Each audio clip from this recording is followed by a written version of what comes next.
Bismillahirrahmanirrahim.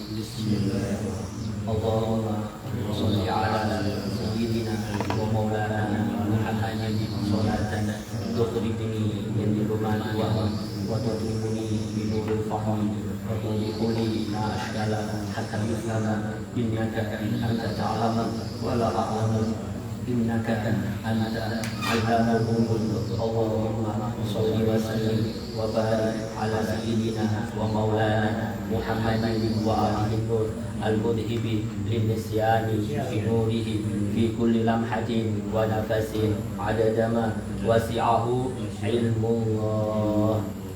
Al-Fatihah bil qabul wa tamami kulli sirra ma'mul wa salahi syan zahiran wa batinan fid din wa dunya wal akhirah. Wal Fatihah ila hadratin Nabi Sayyidina Maulana Muhammadin sallallahu alaihi wa alihi wa sallam ma wa jami'a masyayikhina wa masyayikhina wa jami'a abaina wa ummahatina wa jaddatina wa jaddatina wa ammamina wa ammatina wa akhwalina wa khalatina wa dirhamina wa qarabatina wa jami'a ahbabina ajma'in. Allah al-karim wa ighfir lahum warhamhum wa yulid darajatin fid din wa dunya wal akhirah. Syai'un lillahi lahumul Fatihah.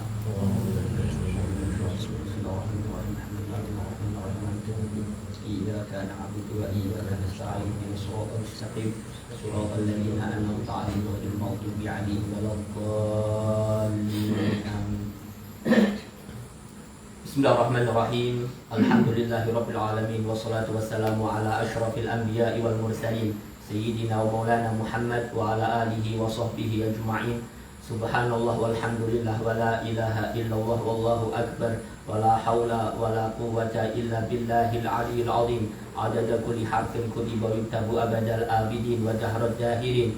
Subhanaka la ilma lana illa ma 'allamtana innaka antal alimul hakim. Rabbi shrah li sadri wa yassir li amri wahlul 'uqdatam min lisani yafqahu qawli bijahin nabi wa sahbi wal ali amma ba'd. Faqala al-musannifu Sayyidi wa Ustadi Al-Habib Hasan bin Ahmad bin Muhammad bin Salim Al-Kaf hafizahullah wa ra'ah wa nafa'ana bihi wa bi ulumihi wa bi asrarihi fid dharaini amin ila an qala babu salatil musafiri. Pembahasan kita pada sore hari ini, Bapak-bapak sekalian yang sama-sama dimuliakan dan dirahmati oleh Allah, mengenai salatnya orang yang bersafar, orang yang dalam keadaan bepergian. Disebutkan di dalam kitab ini, qala sallallahu alaihi wasallam, Nabi bersabda, as-safaru qit'atun minal azab. Bermula Bapak dan Bapak sekalian, yang namanya safar, bepergian itu secuil daripada siksaan atau adab, sesuatu yang tidak mengenakkan dalam dirinya. Maksudnya, inna safar, sesungguhnya bepergian itu la yakhlu min masyaqqatin hissiyatin qatulit thariq. Sesungguhnya yang namanya safar itu tidaklah sepi atau tidaklah kosong daripada masyaqqah, rintangan, baik itu secara hissiyah. Hissiyah itu secara yang bisa dipanca indera, yaitu seperti lamanya perjalanan, kan mau tidak mau kan pasti letih, capek dan seterusnya. Ini juga termasuk bagian daripada siksaan tadi, karena memang di dalam bepergian itu ada siksaan, intinya tidak mengenakan. Ya bisa jadi secara hissiyah, panca indera, seperti lamanya perjalanan, atau mungkin yang tidak mengenakan tadi itu maknawi lah, secara maknawi, ini yang bisa dirasakan dalam hati aja, yaitu mungkin seperti layaknya kafaratil aqaribi wal ahbab, sebagaimana kalau kita berjalanan jauh itu kita berpisah jauh dari kerabatnya dan juga orang-orang yang dicintanya, karena tentunya kan terkadang semacam itu, kalau kita bepergian itu kita kepikiran anak kita, kepikiran mungkin ya di dalam rumah kita, anak istri dan seterusnya, kan terkadang semacam itu nih. Oleh karenanya inilah landasannya nanti bagi orang yang bersafar, nanti dapat beberapa keringanan di dalam agama. Demikian nih. Kemudian saya lanjut di sini, kata beliau dalam kitab At-Taqriratus Sadidah ini, beliau berbicara tentang ar-rukhas, beberapa keringanan ini di dalam agama. Al-muta'alliqatu bis-safari tawil, yang berkaitan dengan perjalanan yang jauh. Jadi di sini Bapak sekalian, perjalanan itu atau safar. Jadi saya artikan perjalanan, bepergian ini ada dua nih. Ada kalanya perjalanan atau bepergian yang jauh, ada kalanya perjalanannya tidak jauh, berarti pendek. Kategori perjalanan jauh itu apabila perjalanannya itu bapak-bapak sekalian marhalatani, dua marhalah. Jadi kalau dua marhalah itu, kalau satu marhalah 41 kilo, kalau dua marhalah berarti 82 kilo. Jadi apabila perjalanan kita menempuh 82 kilo, maka perjalanannya itu jauh, panjang. Demikian nih. Nah di sini kata beliau, keringanan yang kita dapat di dalam perjalanan jauh itu apa aja? Maka ada 4 macam setidaknya keringanan yang kita dapat. Yang pertama, qasrus sholah. Boleh bagi kita, bapak-bapak sekalian, untuk mengkosor sholat kita, meringkas sholat itu boleh. Jadi meringkas sholat ini hanya tatkala kita perjalanan jauh. Jadi kalau di bawah 82 kilo, maka pendapatnya muktamad kita tidak boleh untuk mengkosor sholat, kita tidak boleh. Demikian ini boleh kalau perjalanannya jauh. Kemudian yang kedua adalah al-jam'u bainas sholataini. Yang kita dapat lagi di dalam perjalanan yang jauh itu adalah menggabungkan antara dua sholat. Menggabungkan antara dua sholat yang kita kenal dengan istilah menjamak sholat kita. Boleh nantinya kalau kita perjalanan yang jauh. Demikian nih, asar kita gabung dengan zuhur atau maghrib kita gabung dengan isya, maka boleh nantinya. Kemudian yang ketiga yang diperbolehkan atau keringanan berikutnya yang ketiga adalah al-fitru fi Ramadan. Tidaklah berpuasa di bulan Ramadan. Tidak berpuasa di bulan Ramadan itu, maaf nih, itu diperkenankan kalau perjalanannya jauh. Tapi kalau perjalanannya pendek di bawah 82 kilo, ini sini ke Bontang gini, maka tidak boleh membatalkan atau tidak boleh dia tidak berpuasa. Demikian nih, kalau perjalanannya pendek. Kalau jauh sini Balikpapan boleh dia untuk tidak berpuasa, boleh. Apalagi ke Jawa atau ke Sulawesi ya jelas lebih bolehnya kan, tentunya lebih jauh. Demikian nih. Tapi dengan catatan sekalian, boleh dia tidak berpuasa itu dengan catatan idza kharaja min biladihi, apabila dia keluar dari daerahnya, dari tempatnya, dari kotanya qabla tulu'il fajri, sebelum terbitnya fajar. Jadi kalau kita bepergian ke Balikpapan ini, maka kita harus perginya itu sebelum subuh. Jadi sebelum subuh itu kita harus cabut dari tempat kita nih. Jadi demikian, pastikan semacam itu. Baru nanti pas kita di tengah jalan, pas subuh atau sebagainya, kita sudah dalam keadaan bepergian. Gini, kita sudah dalam keadaan bepergian, maka boleh bagi kita untuk tidak berpuasa. Tapi beda halnya kalau bepergian kita setelah subuh, berarti status kita sudah puasa, gitu nih. Maka tidak boleh untuk membatalkan puasanya, tidak boleh. Lantaran dia bepergiannya itu setelah terbitnya fajar atau setelah tiba waktu subuh. Demikian nih. Jadi intinya berbeda tatkala kita bepergian itu sebelum subuh. Ini berarti sebelum subuh itu kita sudah musafir bahasanya nih. Kita statusnya sudah musafir. Nah, maka boleh nanti bagi kita untuk tidak berpuasa. Mungkin demikian nih. Ini setidaknya keringanan atau rukhsah yang ketiga. Yang keempat, bahwa sekalian kata beliau, keringanan yang keempat itu adalah mashul khuffaini salasata ayyamin bilayalihinna. Kata beliau, keringanan berikutnya yang keempat adalah bolehnya kita mengusap khuffaini. Khuf itu dua moza, seperti saya sering mengatakan seperti layaknya kaos kaki tapi terbuat daripada kulit biasanya. Ini kalau kita kemana-mana itu pakai itu. Di dalam rumah pakai itu juga, ini boleh. Dan memang kemarin ada bab tersendiri mengenai mashul khuffain.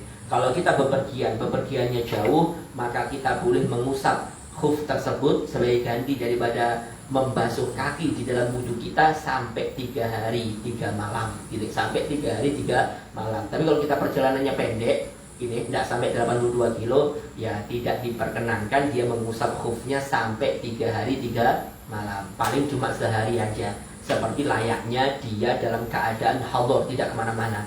Saya tidak kemana-mana, kemudian saya pakai khuf, pakai moza, kaos kaki yang terbuat daripada kulit tadi nih. Nah, mungkin cuacanya dingin, saya pakai itu, mungkin mahal nih.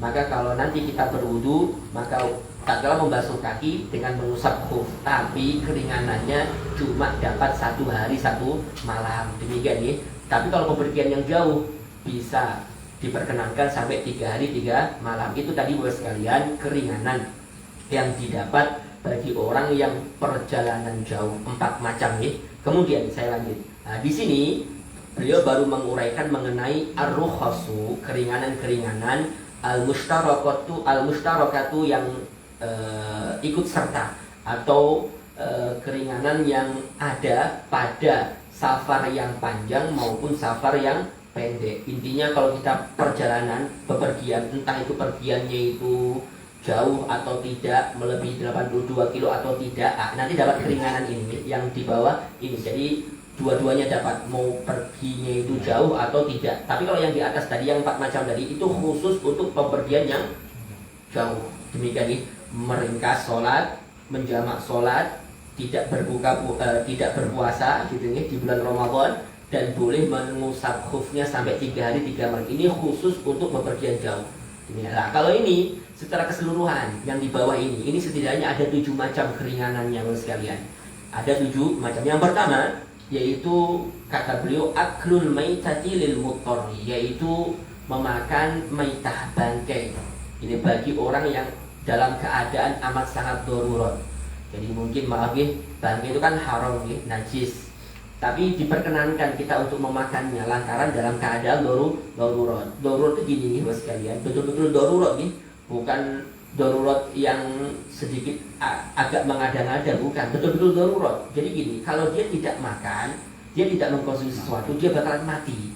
Berarti tahapnya semacam itu. Tapi kalau dia masih lapar gitu aja, masih tahan sampai besok, itu belum darurat nantinya nih. Itu belum darurat. Darurat itu memang betul-betul kalau dia tidak makan, dia bakal lemes, dia bakalan mati. Itu dalam keadaan darurat. Maka di waktu itu boleh bagi dia untuk makan hal-hal yang haram atau yang najis tadi. Kalau di sini bahasanya mungkin makan bangkai. Tapi kalau dia masih tahan sampai besok mati, maka itu bukan kategori darurat. Demikian. Oleh karenanya kalau toh kita makan aja, diperbolehkan makan yang bangkai tadi, itu pun secukupnya. Sekiranya kita makan gitu nih, untuk menambal kekosongan yang ada dalam perut kita, kelaparan di dalam perut kita. Sekiranya nanti kalau kita makan dengan ukuran itu, masih bisa berlanjut sampai besok hari. Jadi kalau makan tuh ya tidak sampai sepiring ya, tidak sampai semuanya, paling cuma beberapa suapan aja, sekiranya bertahan sampai besok. Kalau nanti besok itu sekalinya tidak ada makanan lagi, kita kelaparan lagi, kalau tidak makan kita mati, maka di waktu itu dia dalam keadaan darurat lagi. Berarti dia boleh makan lagi, begini. Tapi kalau dia sudah kenyang, tidak boleh dihabisin, tidak boleh disimpan nih. Kalau disimpan, berarti nyimpan barang yang najis, haram. Kan demikian, intinya semacam itu lagi. Jadi boleh itu hanya dalam keadaan darurat. Tiba itu, setelah itu, ya sudah dibiarkan. Nanti boleh lagi dia kalau dia dalam keadaan darurat lagi. Kalau besok hari masih kayak gitu, berarti darurat lagi, dan seterusnya. Mungkin demikian. Jadi di sini sekalian, kebolehannya atau keringanannya adalah memakan bangkai bagi orang yang dalam keadaan darurat. Kemudian yang kedua keringanannya adalah at-tanafulu 'ala rahati. Bolehnya seseorang tatkala dia bepergian baik jauh maupun pendek, yaitu melakukan sembahyang sunnah 'ala rahilah, di atas kendaraan. Boleh. Jadi sholat di atas kendaraan boleh. Tidak harus perjalanan jauh. Perjalanan pendek pun boleh, tidak apa-apa. Jadi kita sholat di atas kendaraan kita, di mobil, ini boleh aja, tidak masalah. Tapi ini diingat nih, ini adalah sembahyang sunnah. Boleh kita mau sholat duha mungkin nih di dalam mobil, atau mungkin sholat sunnah yang lainnya, maka boleh. Demikian nih. Kemudian berikutnya yang ketiga adalah isqatus sholati bitayammumi, yaitu gugurnya sholat atau gugurnya kewajiban sholat dengan sebab bertayamum. Gini sekalian, ini kembali kita mengingat-ingat kembali tentang masalah tayamum. Tayamum ini sekalian kan sebagai ganti daripada wudhu atau sebagai ganti daripada mandi. Ketentuannya tayamum itu biasanya kemungkinan besar pasti disuruh untuk mengulang sholatnya apabila dia bertayamumnya itu di tempat yang biasanya ada air. Demikian nih, kita tayamum di rumah kita. Kebetulan waktu itu tidak ada air, seumpamanya akhirnya kita tayamum. Maka sholat kita yang dengan tayamum ini bisa jadi nanti dianjurkan atau bahkan diwajibkan untuk mengganti sholat tersebut. Demikian nih. Kecuali kalau kita bertayamumnya di tempat yang biasanya tidak ada air, kayak kita bepergian perjalanan, tidak tahunya kita singgah di gunung menangis, di situ jarang ada air biasanya, makanya jarang orang tinggal di sana seumpamanya. Tidak taunya tidak ada air di sana gitu. Kemudian kita tayamum, kemudian kita sholat, maka sholat kita di waktu itu sah dan tidak wajib kita mengganti sholat tersebut. Demikian ya. Beda kalau kita tayamumnya di tempat ini, di rumah kita, sah sebetulnya sholatnya, tapi nanti tetap dituntut untuk mengganti sholat tersebut. Nah, jadi di sini Bapak sekalian, kalau kita bepergian, entah bepergian itu jauh kah atau pendek kah, pokoknya kalau di tengah jalan tidak ada air, kemudian dia tayamum, kemudian dia sholat, maka sholatnya sah dan tidak wajib ganti. Makanya bahasanya isqatus sholati bitayamumi, gugur kewajiban sholatnya. Berarti tidak perlu lagi dia mengganti. Demikian nih.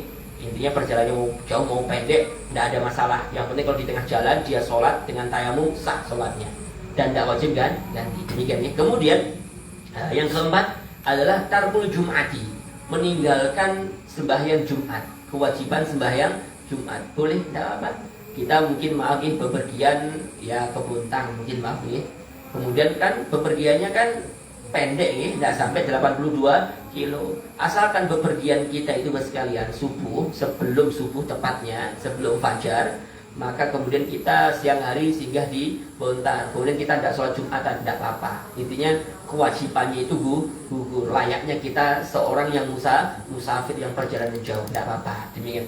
Tapi kalau dia mau sholat Jumatan ya tidak masalah juga, tidak apa-apa. Dan sholat Jumatnya sah. Demikian nih. Karena maaf nih, sama-sama kita ketahui kewajiban Jumatan itu tidak bagi orang yang statusnya musafir. Jadi kalau dia statusnya musafir, tidak wajib Jumatan, baik itu safarnya pendek atau safarnya jauh. Demikian nih, ini setidaknya. Jadi di sini kata beliau tarkul Jum'ah, meninggalkan Jumatan. Demikian. Kemudian yang kelima, sekalian, disebutkan di sini keringanan berikutnya adalah adamul qada'i li dharrati zaujatin ukhidat bil qur'ati muddatas safar.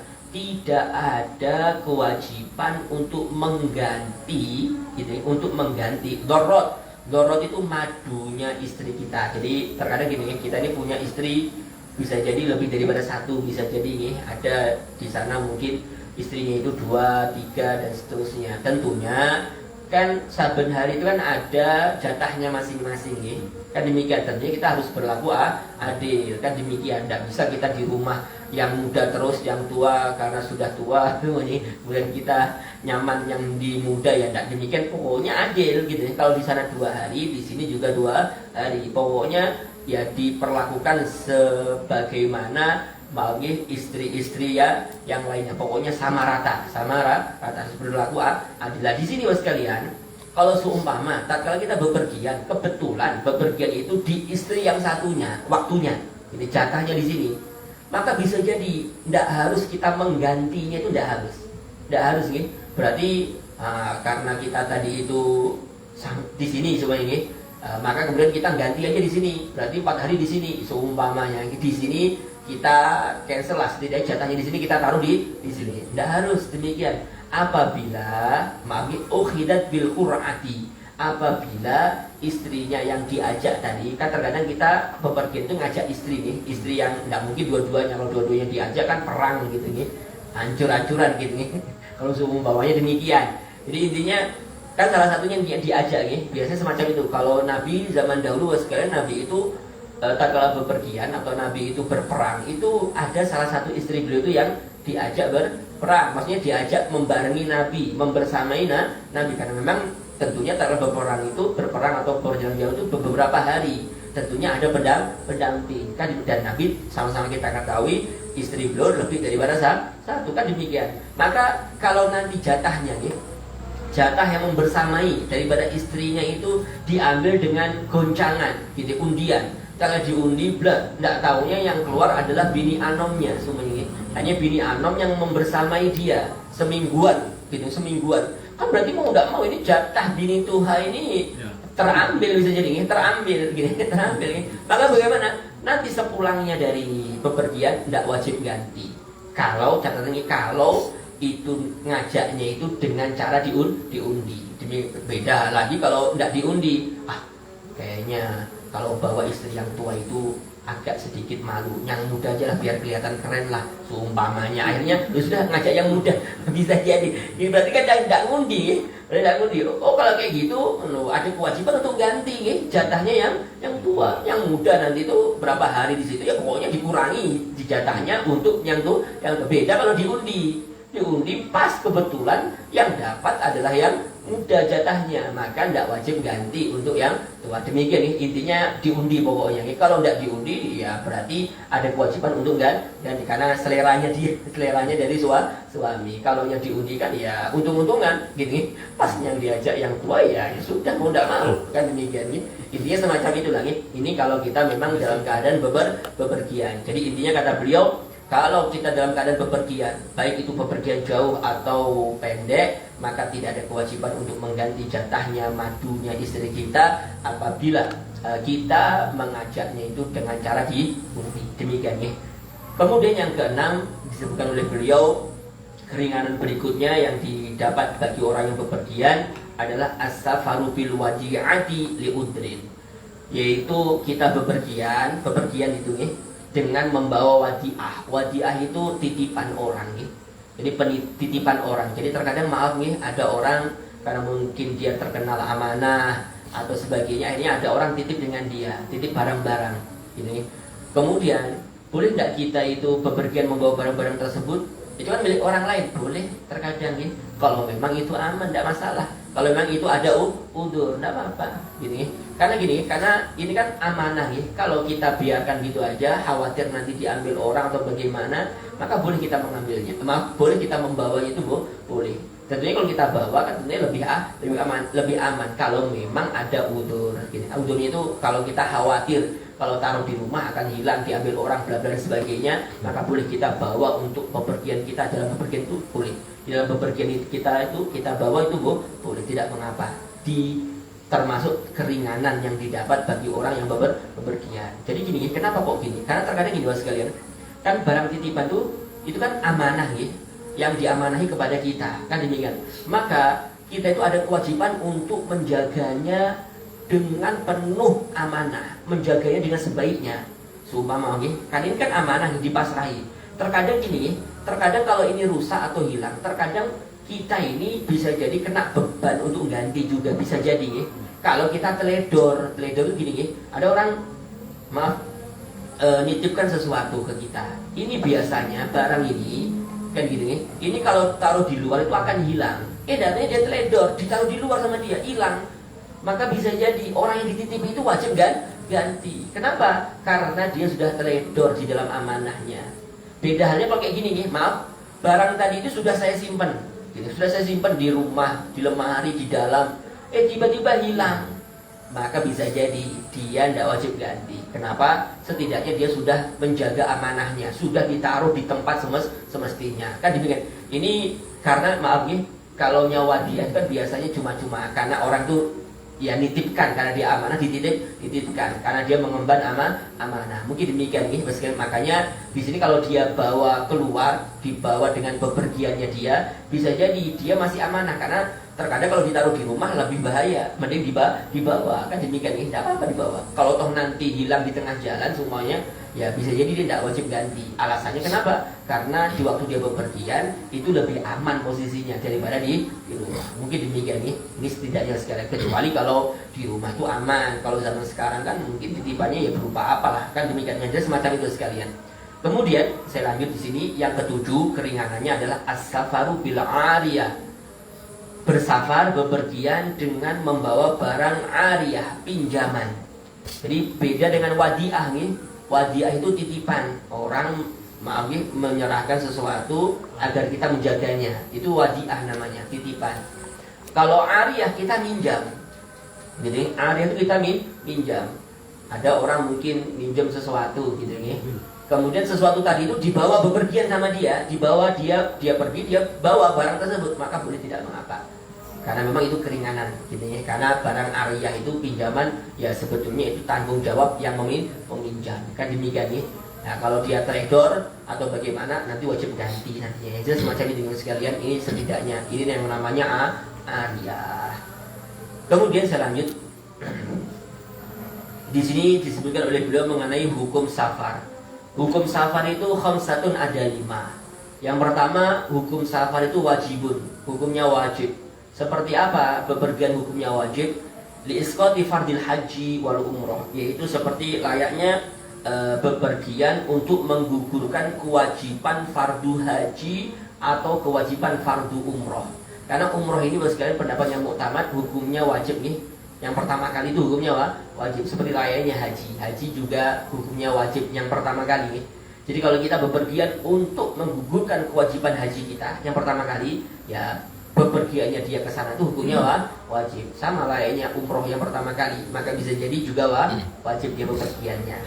Atau mungkin contoh wajib lagi seperti thalabil ilmi, al-wajibi, mencari ilmu yang hukumnya wajib. Ya tadi nih, ilmu kalau belajar fikih sekedar untuk mensahihkan ibadah kita seperti bab sholat dan sebagainya, tentunya mempelajarinya hukumnya wajib. Demikian nih. Kalau kita meluas itu dalam artian saya sudah belajar tentang rukun sholat, syarat sholat dan seterusnya sudah. Kemudian saya mau mengaji lebih lebar lagi pembahasannya tentang itu, maka itu bisa jadi hukumnya fardu kifayah, tidak fardu ainin, tidak wajib secara individu, tapi hukumnya bisa jadi fardu kifayah. Tapi kalau sudah melebar kembali, meluas lagi, sekiranya sampai tahapan jadi mufti dalam hal ini belajar fikih, maka bisa jadi hukumnya sunnah, sunnah. Demikian nih, kalau lebih daripada itu, karena terkadang ada kalanya hukumnya fardu kifayah.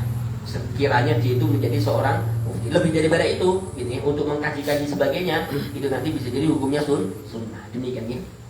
Nah, memang harus ada yang jadi seperti mufti, maksudnya yang memberikan fatwa di dalam ilmu-ilmu agama ini fardu kifayah setidaknya hukumnya. Mempelajari sampai tahapan itu tuh hukumnya fardu kifayah. Kemudian saya lanjut, yang kedua hukumnya sunnah. Kasafari li ziyaratin Nabi sallallahu alaihi wasallam wa silaturrahim, yaitu bepergian seperti layaknya bepergian untuk mengunjungi Nabi, berziarah ke kubur Nabi, wasilaturrahim, dan bepergian untuk silaturahim dengan keluarga kita. Maka bepergian itu hukumnya sunnah. Kita bepergian ke Madinah berziarah kepada Nabi, atau kita silaturahim mendatangi orang tua kita, ya setidaknya hukumnya sunnah bepergiannya. Yang kedua hukumnya mubah. Yang ketiga hukumnya mubah, yaitu bepergian tijarah untuk berdagang. Hukumnya mubah karena ya kita tidak dituntut harus berdagang, kan tidak juga nih. Intinya itu mubah aja. Tapi kalau diniati dengan niatan yang sholihah, niatan yang baik untuk menjaga harga diri, untuk menafkahi anak istri, maka setidaknya di dalam yang mubah itu bernilai ibadah. Demikian ya. Tapi hukum asalnya adalah mubah. Ya mubah-mubah aja. Maksudnya sampean tidak berdagang juga tidak apa-apa, sampean mau ibadah aja juga tidak apa-apa, kan demikian. Makanya hukumnya mubah. Tapi yang mubah ini bisa bernilai ibadah kalau didasari niatan yang bagus. Kemudian yang keempat hukumnya makruh bepergian itu. Kapan? Kasafari, seperti seseorang bepergian litijarah untuk berdagang, tapi berdagangnya itu di dalam barang tertentu seperti akfanil mauta, di dalam menjual barang-barang seperti kain kafannya orang yang meninggal. Maka kita bepergian untuk berdagang kain kafan untuk orang mati, itu hukumnya makruh. Kenapa kok makruh? Kan sebenarnya berdagang kan hukumnya mubah. Masalahnya kalau yang berdagang dagangan untuk kain kafan, dia itu pasti banyak berharap dalam hatinya agar banyak orang yang mati, kan gini. Kalau banyak yang mati ya laku deras jualannya, kan gitu. Jadi ada harapan itu. Kalau tidak mungkin orang jualan kain kafan tapi tidak mengharap orang mati, ya tidak mungkin. Ya pasti dia mumpung banyak ada yang mati, mungkin kan gitu kan, bahasa semacam itu nih. Karena memang yang dijual itu, makanya hukumnya makruh. Makruhnya itu apa? Makruhnya itu karena dia berangan-angan banyak orang mati, demikian itu makanya gitu. Tapi kalau jualan yang lainnya ya tidak masalah, setidaknya hukumnya mubah. Kemudian atau mungkin bepergiannya itu lillahwi, untuk ya bermain, lahwi itu untuk santai-santai gitu ya, untuk ya lihat-lihat healing-healing gitu nih, healing-healing, atau walaib untuk main-main gitu nih, maka hukumnya bisa jadi makruh. Jadi nih bisa jadi hukumnya makruh untuk meluapkan hasratnya dia kemana-mana gitu aja nih, untuk main-main aja. Ya kan tidak ada tujuannya nih. Kalau semacam itu tujuannya untuk main-main gitu aja, untuk kesenangan-kesenangan aja, maka bagaimana bisa jadi hukumnya makruh. tapi selama kesenangan atau main-mainnya itu bukan di ranah yang haram. Tapi kalau main-mainnya atau senang-senangnya itu yang haram, ya bukan makruh lagi, naik lagi hukumnya haram. Demikian. Tapi kalau sekedar cuma ya untuk senang-senang gitu aja selama tidak haram, bisa jadi hukumnya makruh. Demikian. Kemudian yang kelima, hukumnya haram bepergian. Bepergian itu hukumnya haram, tidak boleh dalam agama, dosa. Seperti kasafariz zaujah, seperti seorang istri bepergian min ghairi izni zaujiha, tanpa seizin suaminya. Dia bepergian walaupun dekat gitu, bepergian ke manapun gitu, dekat atau keluar ini bisa jadi, bahkan kalau jauh, kalau tidak dapat izin hukumnya haram. Ini hukumnya haram. Demikian nih. Ya makanya ya harus diizini, intinya harus dapat izin. Kalau tidak dapat izin tidak usah pergi. Kan demikian nih. Ini setidaknya sekali ini bagi seorang istri. Kemudian saya lagi disebut sekalian tentang yang pertama adalah mengkosor sholat. Keringanan yang pertama itu adalah mengkosor. Kosru itu meringkas nih. Kosrus sholat berarti meringkas sholat. Di sini disebutkan, kata beliau, qala ta'ala, Allah berfirman di dalam ayat Al-Quran, wa idza darabtum fil ardi falaysa 'alaikum junahun an taksuru minas sholat. Apabila kalian bepergian gitu ya, melakukan perjalanan gitu ya di muka bumi ini, maka falaysa 'alaikum junah, maka tidak ada bagi kalian junah, dosa gitu ya. Tidak dapat sanksi, tidak dapat dosa, an taksuru minas sholat, kalian meringkas sholatnya, tidak ada dosa, tidak apa-apa maksudnya. Ini ada keringanan, tidak salah. Kalau dorobtum fil ardi, kalau kita bepergian, karena di sini tentunya ilahnya, sebabnya adalah bepergian. Kalau kita bepergian boleh kita meringkas, tapi kalau tidak ya beda lagi, kan demikian ya. Ini semacam itu. Kemudian saya lanjut. Di sini beliau mengatakan ayyuhuma afdol. Kalau ada pertanyaan Bapak sekalian, mana sih yang lebih utama? Al-qasru amil itmam, mana yang lebih utama antara meringkas sholat atau sempurna? Gini, kita bepergian nih Bapak sekalian, antara meringkas sholat atau 4 rakaat seperti biasa, mana yang lebih utama? Maka kata beliau, al-qasru, meringkas sholat itu Bapak sekalian, afdalu, lebih utama, lebih bagus, lebih afdal, fi arba'i halat, di dalam 4 keadaan. Dalam 4 keadaan ini, maka meringkas sholat itu lebih utama daripada sempurna sholatnya. Demikian ya. Kapan itu Bapak sekalian? Yang pertama ya, idza balagat masafatus safari thalatha marahila. Yang pertama, tentunya apabila seseorang bepergian dan bepergiannya itu sampai 3 marhalah. Kan tadi 2 marhalah boleh meringkas sholat gitu. Tapi kalau 3 marhalah, maka afdolnya, bagusnya dia meringkas sholat, bagusnya. Gini. Kalau tadi kan boleh, kalau kita 2 marhalah boleh kita meringkas. Kalau enggak, ya enggak apa-apa. Tapi di sini amat sangat ditekankan sekali untuk meringkas sholat kalau bepergiannya itu melebihi 3 marhalah. Berarti kalau 41 kali 3, berarti ya 123 kilo. Gini. Kalau melebihi itu, lebih bagusnya untuk meringkas sholat. Kita bepergian sini Banjar, semua ya lebih bagusnya dia meringkas. Lebih bagusnya dia meringkas sholat. Kenapa kok Bapak sekalian? Karena khurujan min khilafi man aujabahu, karena maaf ya, yang demikian itu dilakukan karena keluar daripada khilaf, perbedaan pendapat, karena ada madhab atau ulama yang mewajibkannya, wajib mengqashar.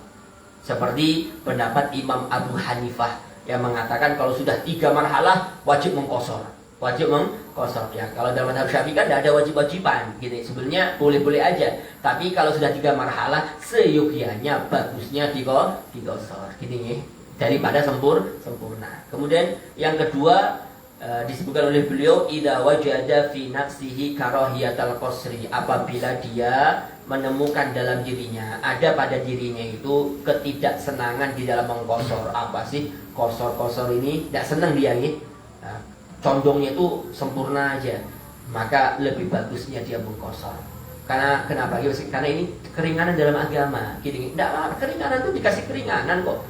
Itu bukan melanggar agama, bukan. Ini juga ajaran Nabi, ini juga syariat yang dibawa oleh Nabi, ini keringanan gini. Lebih baik mengqashar. Kalau ada orang itu, maaf, ada dalam hatinya ketidaksenangan di dalam hal ini, karena dia pilih-pilih berarti, karena memang ini ya ini ajaran Nabi kan demikian nih. tidak apa-apa dia mengkosor itu. Gini. Dan bahkan terkadang Allah SWT itu senang gini, didatangi keringanannya, sebagaimana Allah itu senang didatangi kewajiban-kewajiban yang Allah wajibkan kepada mereka sama kok. Kan demikian ya, dapat keringan diambil ya tidak apa-apa, dapat diskon diambil tidak apa-apa, juga senang juga terkadang. Kan demikian ya, sama layaknya seperti kita mewajibkan sesuatu. Kemudian yang ketiga, kata beliau, idza syakka fi dalili jawazil qasri, apabila ada orang ragu di dalam dalil bolehnya mengkosor sholat, dia ragu ya, dalilnya mana atau macam-macam lagi dengan keraguannya antara boleh mengkosor atau tidak. Kalau ada keraguan biar hilang keraguannya sama sekali ya. Sama seperti yang kedua tadi, agar hilang ketidaksenangannya, agar hilang dalam hatinya keraguan dalilnya. Intinya bagaimana? Kosor aja sudah, sudah biar hilang. Terkadang kayak gitu nih, kalau tidak dilakukan akan timbul rasa ya tadinya ketidaksenangan, ragu dalam dalilnya. Lebih baik dikerjakan aja, demikian biar hilang itu semuanya. Dan yang keempat, kata beliau, idza kana mimman yuqtada bihi bi hadratin nas, apabila dia adalah orang atau dia itu yang mengerjakan sholat qasar tadi itu, dia adalah orang yang memang dijadikan panutan, yuqtada yang diikuti, yang dijadikan panutan bihadratin nas, di depan orang banyak. Jadi intinya kalau dia seorang tokoh atau seorang ustadz, guru, bisa jadi lebih baik dia mengqasar. Untuk apa sih? Untuk mengajarkan orang lain bahwasanya dalam agama itu ada yang namanya mengqasar sholat. Mungkin demikian nih Bapak sekalian, itu tadi mengenai mengqasar lebih utama daripada sempurna di dalam 4 tempat. Tapi kalau di lain daripada itu semuanya, bisa jadi yang sempurna, yang 4 rakaat itu lebih utama. Demikian nih. Soal kita akan lanjut nanti. Masyaallah, kurang lebihnya saya beri maaf kalau ada tutur kata yang tidak berkenan. Mari waskan kita akhiri dengan sama-sama membaca doa kafaratul majlis. Bismillahirrahmanirrahim. Subhanakallahumma wa bihamdika asyhadu an la ilaha illa anta astaghfiruka wa atubu ilaik. Masyaallah, la haula wa la quwwata illa billahil aliyyil azim.